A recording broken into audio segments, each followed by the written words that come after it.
Excuse me? والله ولي بي يا رسول الله.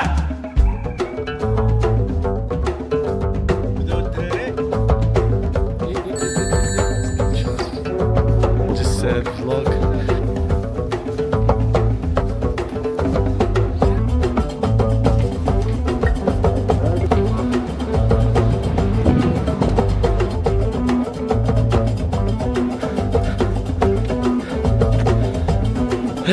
وفوفوتني بقى فوفوتني يا بابا وفوفوتني بقى فوفوتني يا بابا وليلة يدي يا ليلة يا بابا وفوفوتني. Alright. Why'd you leave Morocco? Because I fucking hated it. Why do you hate it? What is there to love? That should be the question.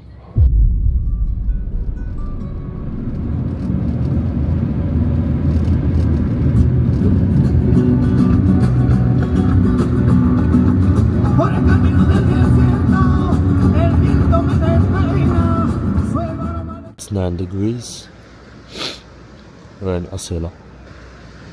Good views. We're in the north of Morocco after all. I mean, it doesn't get better than this unless you leave Morocco, please. The standards here are quite low.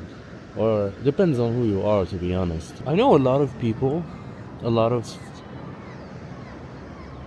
especially white people from Europe and America, even young people, even people in their like mid-20s, they choose to live in Morocco, which is so bizarre to me.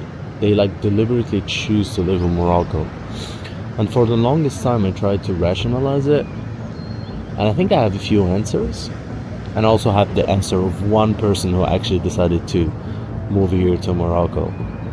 طبعا انا واحد الحاجه اللي عاوتاني خصنا ندويو عليها، علاش بحال هي غادي تقول على راسها هي اكسبات، حنا فاش نمشيو ليه Immigrants. كنا immigrants. I think a lot of them get really tired of the high pressure environment they live in. Like, for example, if you live in France, or if you live in the UK, or if you live in Germany, well, I'm guessing, I'm going off like vibes. Germany it's slightly less so, but like in the UK and France for sure, you're living in a country where the number one most valued thing is your work. You just need to be working, either academically creating something, working, like having a job, sometimes multiple jobs. It's just a fast-paced lifestyle in general, and it seems that the society as a whole kind of agrees on that. If the entire society agrees on something, then the pressure to conform is immense.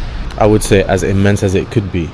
You just have to conform. And when somebody like that, somebody who lives in society like that, which is obviously exhausting to live in, especially if you're not like born privileged or born rich, why not go to a country in North Africa that is admittedly more lax than other countries in North Africa or in the MENA region in general,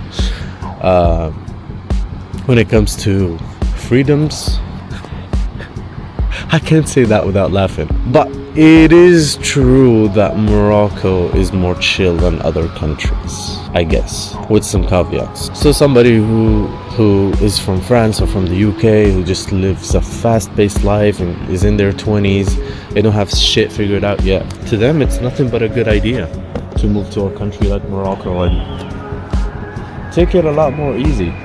And especially if they're white, which is so true, if they're white, their life will be easier than your average Moroccan, even if they have to start from scratch. For example, there are a lot of people here that work without a work contract, and since they have like good passports that would allow them to travel anywhere, they don't have to worry about getting work contracts because it's not needed for them to stay.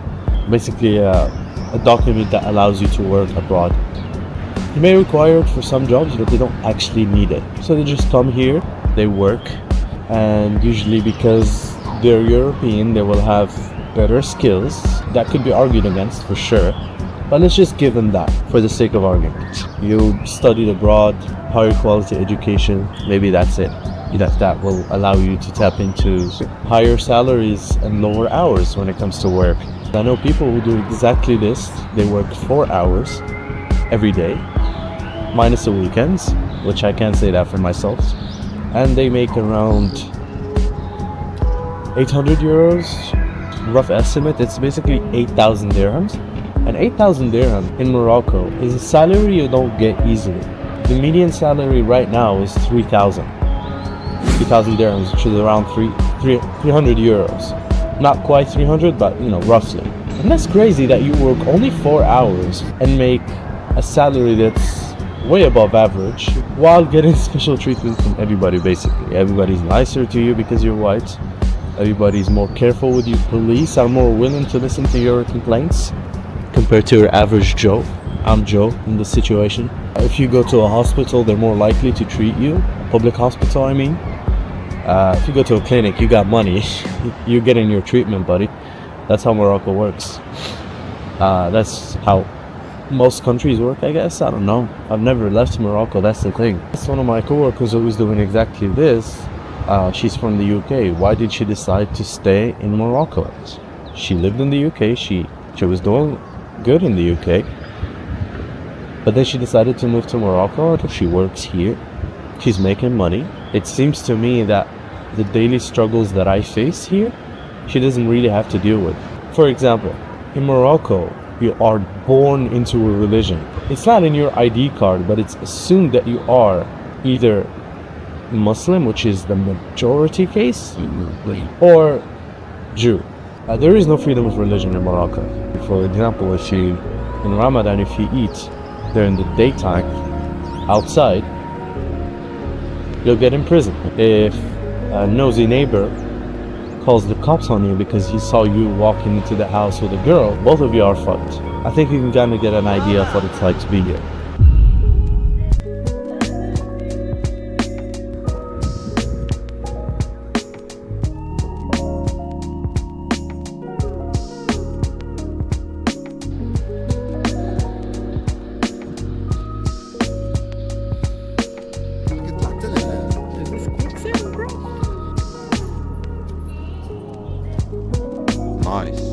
It seems good on the outside, but the more you actually live in the country and experience it and try to make the best out of your actual life in general, like, which includes, having a relationship, dating, having fun, exploring your identity and seeing if you still want to be this, on the same path that was drawn for you during your childhood. You can't really do that. There are limits to how much freedom you can gain.